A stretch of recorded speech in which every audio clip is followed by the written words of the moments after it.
Tu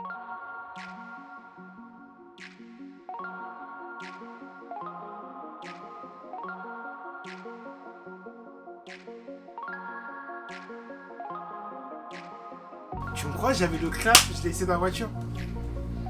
Je veux qu'on fasse ça vite fait. Je vais te sortir un bout de carton.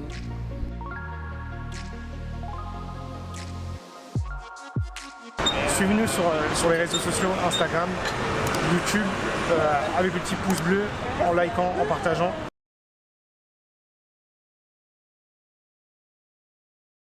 Alors, bienvenue sur Vieille Rue TV. Aujourd'hui, on est dans le magasin de notre ami Christian. Alors, Christian, présente-toi. Alors Christian, propriétaire de l'enseigne anciennement moderne, Opus de Saint-Ouen, marché Dauphine, collectionneur depuis toujours, j'ai envie de dire, depuis que je suis ado. D'accord. Et donc la boutique vintage, vêtements, baskets anciennes, des années 20 aux années 80. Il va plus porter sur une marque spécifique. J'ai une petite préférence pour Adidas, pour beaucoup de raisons. Après, je me ferme à aucune marque. Si c'est beau, si c'est vintage, si c'est un prix raisonnable derrière pour que je refasse une petite marge, je prendrai. Surtout s'il y a la boîte OG aussi. J'ai tendance à craquer facilement pour les boîtes OG. Une petite perte de stock, je prends en général. Si, très rare. Très rare. Très rare. Mais ça peut être du Nike aussi, ça peut être... Si j'ai un beau lot, je ne cracherai pas dessus. Ouais, un beau années 70-80 de chez Nike, Ouais, une paire de running. en plus c'est encore des trucs qui se portent à cette période-là. Tout ce qui est 70-80 en général, c'est encore métable aujourd'hui. Ouais, exact. Et depuis combien de temps en fait t'as ta boutique Et de la boutique, ça va faire 7 mois ce week-end. 7 mois aujourd'hui en plus. D'accord. On est samedi. Bon anniversaire. Merci. Anniversaire. Merci. On aura un petit cadeau à te passer tout à l'heure. C'est cool. Un petit Adidas. C'est Et cool. un petit truc Adidas, donc ça nous fait plaisir. Alors, comme tu nous as dit, ça fait depuis que tu es adolescent que tu collectionnes du vintage, etc. Quelles ont été tes inspirations? Pas forcément. Pas parce que forcément. J'étais collectionneur avant d'acheter du vintage. D'accord. C'est-à-dire que comme tous les ados, j'ai acheté du neuf. Mais j'ai toujours tout gardé. Je m'efforçais déjà à l'époque d'avoir des pièces un peu pas uniques, mais des trucs qu'on n'avait pas forcément partout. J'essayais d'être à la pointe. Des trucs rares, quoi. Ouais, des trucs rares, des nouvelles marques, beaucoup de marques européennes. Des marques françaises, déjà à l'époque, je consommais déjà Genre français. quelle marque? À l'époque, dans les années 90, en marque française, par exemple, en streetwear, on avait pas mal de marques qui étaient sur Châtelet-Léal. Ouais. Il y avait Triad, il y avait Encore. Oui. Encore qui existe toujours d'ailleurs, qui a un peu évolué, qui est un peu sorti du streetwear. Oui, un petit Mais peu qui était, l'ADR un petit peu changé. Ouais, mais qui était à l'époque, qui avait une grosse crédibilité dans le milieu hip-hop, par exemple. Parce que moi, ce qui m'a amené dans la mode, c'est quand même l'univers du hip-hop, D'accord. cette esthétique. Et donc voilà, c'est des marques que je consommais déjà à l'époque parce que c'est des marques françaises et puis ça équivalait complètement les marques américaines. Donc je trouvais ça cool de supporter aussi. Donc tu es plus dans une consommation locale au final des produits. Ouais, j'essaye de consommer français autant que possible. D'accord. Parce que je suis français, que je pense qu'à un moment c'est bien aussi de revaloriser aussi ce qu'on a pu faire et puis c'est une part de notre patrimoine et de la confection française, quoi, que ce soit textile ou pour les pompes aussi. Bon, c'est un peu plus compliqué de porter de la pompe made in France, surtout aujourd'hui. Mais déjà à l'époque j'étais dans une recherche de me dire c'est bien de donner un peu de thunes ou de faire tourner un peu l'argent localement. Ouais, le patrimoine, etc. Et puis il y a des gens qu'on peut rencontrer plutôt qu'à des gens qu'on voit jamais finalement. Oui, qui sont loin. Ouais, c'est vrai qu'aujourd'hui avec les réseaux sociaux c'est un peu plus simple de faire des rencontres, on va dire, mais c'est plus des rencontres virtuelles. C'est vrai que les rencontres physiques elles sont c'est plus naturel, on va dire, plus OG, tu vois. C'est plus après c'est pas la même fibre. Après, l'un n'empêche pas l'autre, parce que moi, il y a plein de gens que j'ai connus sur Instagram en premier, qu'aujourd'hui je rencontre. Avec, c'est notre cas d'ailleurs. Oui, c'est notre cas, exactement. On s'est connus sur Instagram, ça fait pas longtemps qu'on se voit et qu'on se fréquente. Mais c'est cool aussi d'avoir cette démarche-là aussi, parce que du coup... D'échanger. Ouais, d'échanger, et puis Ouais. on échange sur une même passion, Ouais. ou un intérêt commun en tout cas, sur certaines choses, même s'il y a des petites variantes.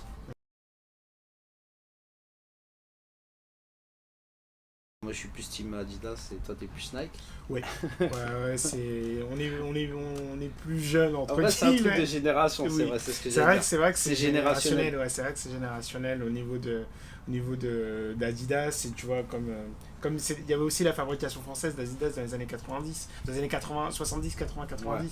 Au niveau du cuir, au niveau de bah, tout ce qui est football et tout ce qui est industrie en fait. Tu vois, Bien c'était vraiment les crampons qui étaient fabriqués en France. Je sais qu'il y a les ballons qui ont été fabriqués en France, Ouais, etc. tout à fait. Et tu vois qu'au niveau des produits aujourd'hui, si on, entre guillemets, on peut faire un comparatif avec ce qui est fabriqué aujourd'hui au niveau d'Adidas et ce qui est fabriqué à l'époque, bah, après, c'est quoi ton avis par rapport à ça, par rapport à la qualité des produits?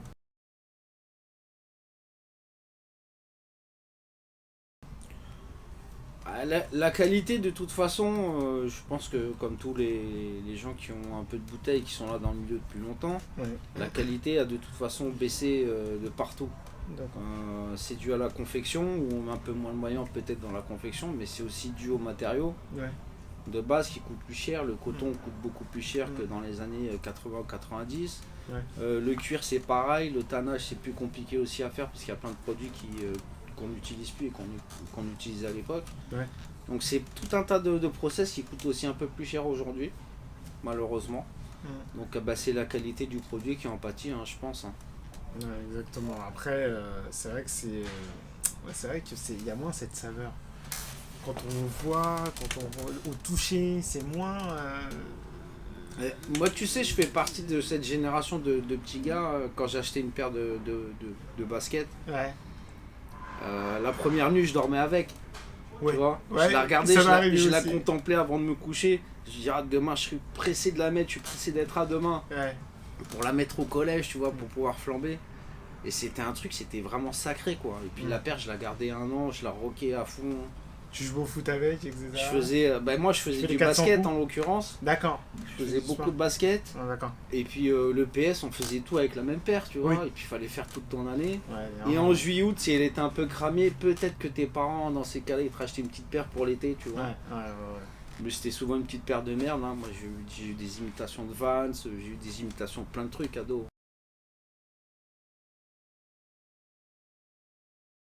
C'était quoi ta première paire Première paire de basket de marque, je me rappellerai toujours, c'était une tennis, c'était pas une paire de basket, c'était une paire de tennis Adidas. D'accord.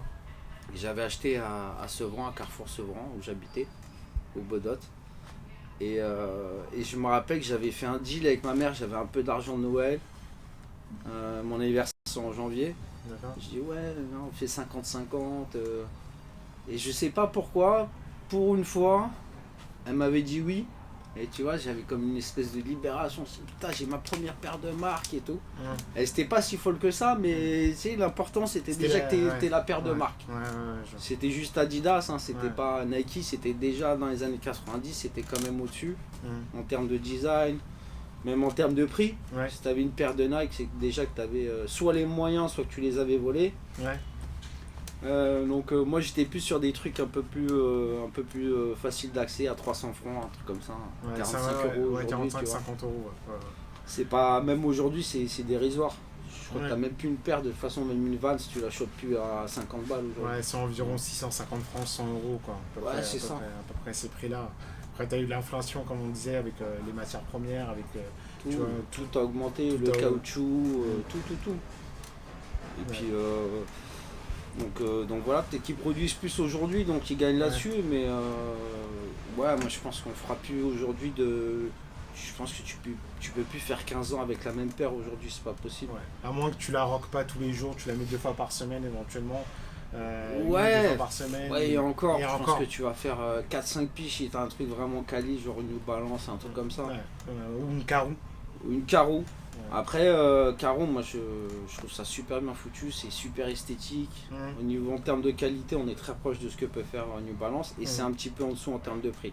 Ouais. Donc c'est un bon compromis. C'est accessible en fait. C'est accessible, ouais, et puis ça reste encore plus ou moins intimiste, quoi. Ouais, c'est une certaine niche, entre guillemets, on va dire. Ouais, c'est une certaine niche. Ouais. Après, comme tous les trucs qui déchirent, à un moment, ça peut être explosé. Et puis, moi, je passerai à autre chose, du coup. Ouais. Parce que c'est toujours le truc. C'est qu'une fois que tout le monde en porte, après, tu vois au moins l'intérêt d'adhérer au truc. Moi, Alors, je suis toujours dans la recherche d'avoir quelque chose d'efficace, mais que je peux pas retrouver partout. Oui, Ça a en fait- toujours été ça, la logique depuis En fait, le début, en fait.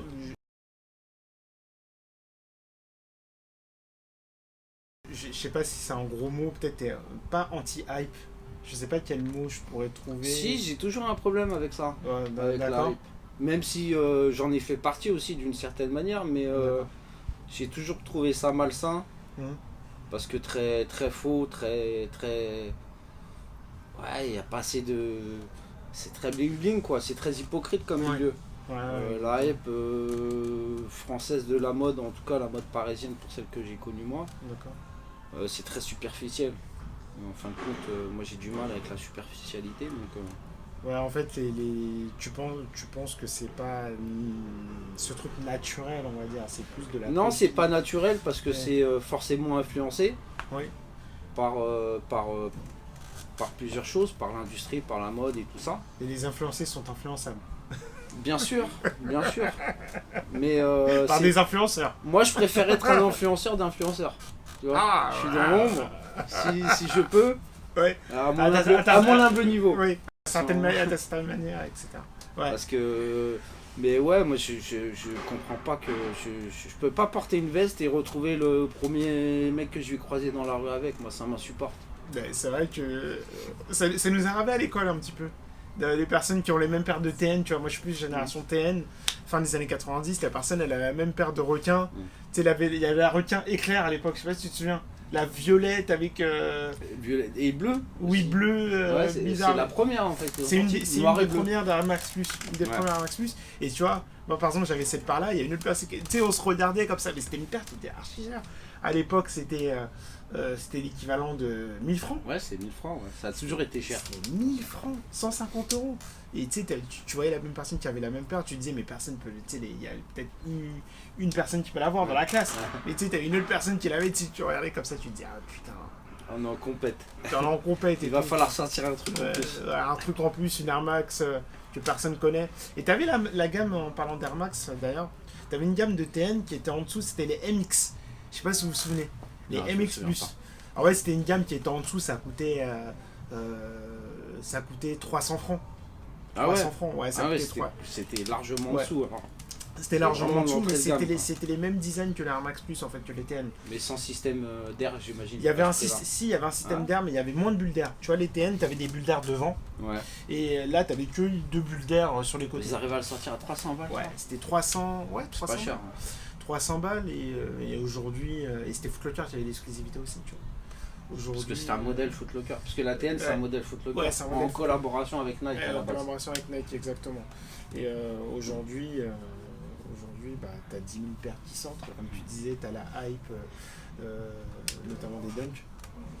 Ouais, des Dunk. Ou il y a eu la Forum cette année, Adidas Ouais, Forum Adidas, par ouais. exemple. Où tout le monde voulait la couleur OG blanche et bleue.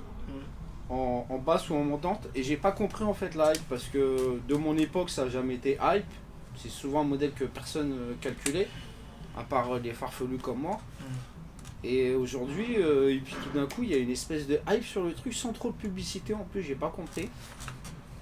Bah tant mieux pour Adidas hein, mais moi du coup ça m'a, alors que je l'aurais bien repris, Oui, d'époque. ça m'a un peu freiné, tu vois, à me dire ouais mais en fait c'est pour être comme tout le monde dans l'eau. Est-ce que ça devient un petit peu comme la Stan Smith, tu trouves la même hype ou pas du tout? C'est la même hype, mais Stan Smith est redescendu aujourd'hui.